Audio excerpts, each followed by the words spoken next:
अस्सलाम वालेकुम साथियों, आज हम हैं हरियाणा के एक छोटे से गांव बीमा और इसमें एक बेहतरीन मस्जिद के बारे में आपको डॉक्टर साहब बताएंगे। तो सर बताएं आप। गुड इवनिंग साथियों, अभी हम गांव बीमा जो कि फिरोजपुर से, और हम जब यहाँ पहाड़ी के लिए जा रहे थे तो यहाँ मस्जिद में जब आए तो एक बहुत तारीखी और बहुत प्यारी सी मस्जिद में हम पहुँचे और यहाँ हमें जिम्मेदार फारूक भाई मिले। तो हमने बातों ही बातों में फारूक भाई से जब मस्जिद के बारे में पूछा तो हमारी टीम के बारे में मैं आपको बता दूँ सर। जहांगीर भाई कलाम इंस्टीट्यूट, अशफाक भाई, फिर हमारा जहीर भाई, हमारे साथ हाजी असद भाई और अरमान भाई हमारे अभी वीडियो बना रहे हैं। साथियों, इस मस्जिद को जिस तरह से हम देख रहे थे, हालांकि इसकी तारीख के बारे में बहुत श्योर नहीं है, लेकिन जब हम इसको समझने की कोशिश कर रहे थे तो इस मस्जिद में दो बड़ी मीनारें हमें दिख रही हैं अभी।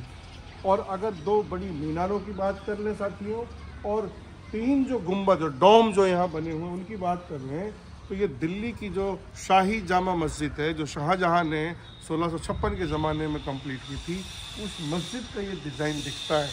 जहाँ हम लोकल साथियों से बात कर रहे थे तो ये भी यही कह रहे थे कि सर ये हमारे गांव में ये शाही जामा मस्जिद कहलाती है, और तालाब, चूँकि यहाँ पास में एक तालाब भी है तो तालाब वाली मस्जिद भी कहलाती है। अगर इस इलाके की बात करें तो ये कम से कम 3 किला यानी 7-8 बीघा का एक बड़ा इलाका है। यहीं पर कब्रिस्तान भी है।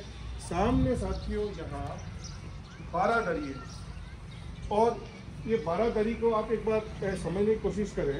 इसमें छज्जे जिस तरह से बने हुए हैं, तार जिस तरह से निकले हुए हैं, और लोकल जो पत्थर इसमें यूज हुआ है, जो आर्किटेक्चर की अगर बात करें साथियों हम, तो ये ऐसा लगता है कि ये ज़रूर कोई मुगल्स का, कोई पर्शियन और उस ज़माने का जो लोकल, जो यहाँ इलाके के जो राजपूत जो शैली थी, बल्कि मेवाती शैली जो थी, वो हमें उस सब का मिक्स इसमें दिखता है। और इसमें चूने का वो जो यूज़ हुआ है, ये बहुत ठोस दीवारें हैं।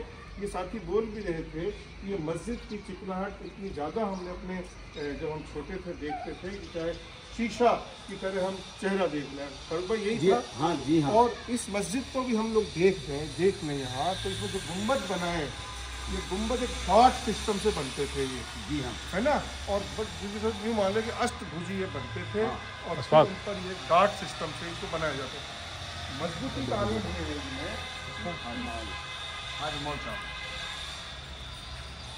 ये राजपूत आर्ट है जिसमें सज्जे बाहर निकले हों, फिर इनमें ये टोड़े लगाए गए हों। टोड़े इसकी मजबूती के लिए थे।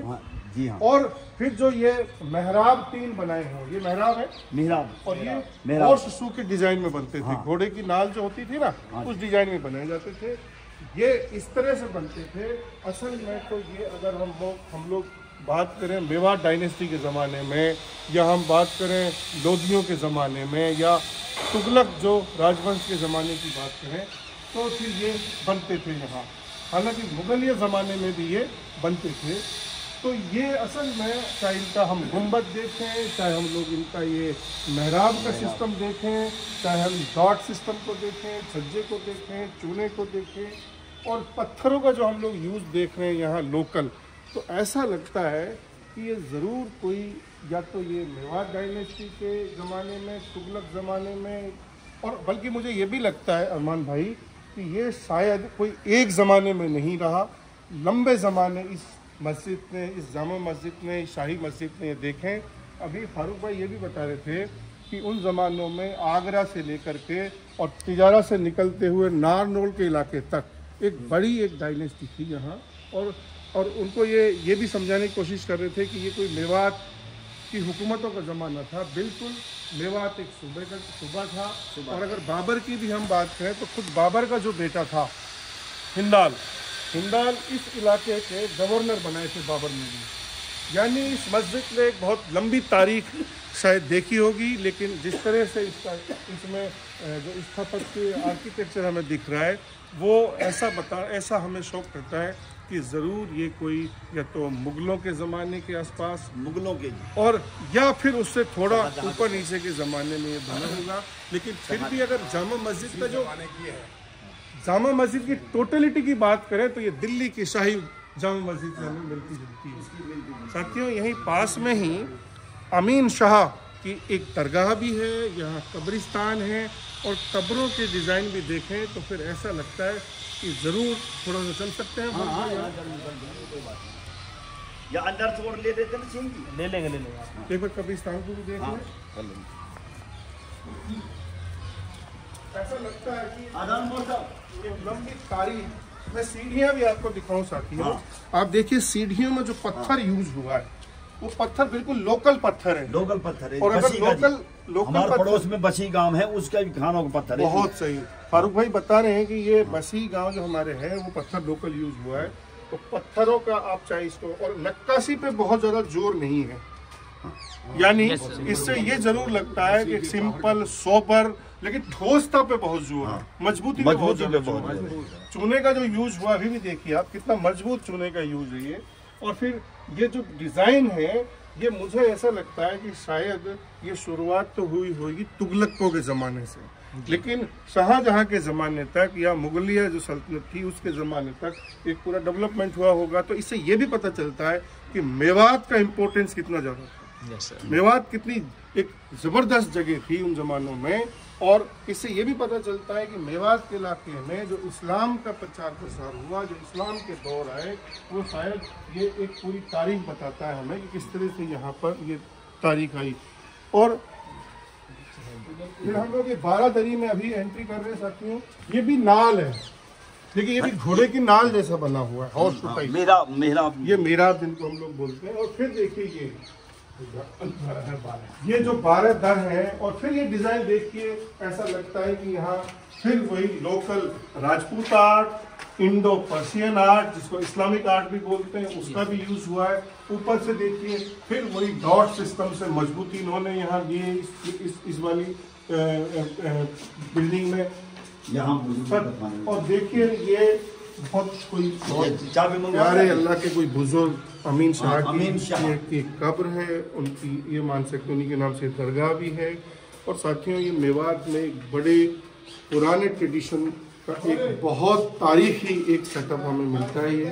और हम लोग यहाँ आए और गांव वालों से हम मिले। गांव वाले बहुत बेचारे समझने की कोशिश करते हैं, लेकिन और देखिए पानी के हौज भी हमें यहाँ मिलेंगे। यानी हौज की बात करें तो फिर सुना होगा हम लोगों ने हौज खास दिल्ली के इलाके में। ये सल्तनत के ज़माने में भी पहले हर मस्जिदों में हौज हुआ करते हैं उसके हिसाब से। जैसे अगर हम दिल्ली में शाहजहां की जामा मस्जिद की बात करें तो वहाँ भी हौज बनी हुई है। मैं अगर हिंदाल मस्जिद, लाल मस्जिद की बात करूँ तिजारा वाली की, तो वहाँ भी हौज बने हुए हैं। ये हौज एक पार्ट है मस्जिद का जो यहाँ भी यूज वजू करने के लिए, वजू खाने के लिए इसका यूज होता था। ये 10 साल पहले निकला नहीं, हमें पहले पता नहीं था। जब यहाँ की दीवार बनाई तब पता चला। गांव के हमारे पुराने सरपंच और हम जो हमें साथी यहाँ मिले, फारूक भाई बता रहे थे कि हम पिछले दिनों ऐसे जो काम कर रहे थे 10 साल 15 साल पहले, तब हमें ये बहुत तारीखी खोज यहाँ मिला। और फिर हमें ये समझने की कोशिश कर रहे थे कि हमारा गांव कितना तारीखी है, यहाँ कितनी बड़ी रिवायत रही है। और फिर अभी हाल ही में फिर दोबारा इसको सहेजने की कोशिश कर रहे हैं। तो इसके लिए गाँव के लोगों की मेरी तरफ से भी बधाई। अल्लाह ताला इनको बहुत कामयाबी अता करे। और ये जो तारीखी इमाम साहब से पूछ लेंगे। हाँ जी, तो चल देख लेंगे जब पता चलेंगे मन में। हाँ। और आप ये कब्रिस्तान है। अरमान भाई एक बार ये और दिखा दो।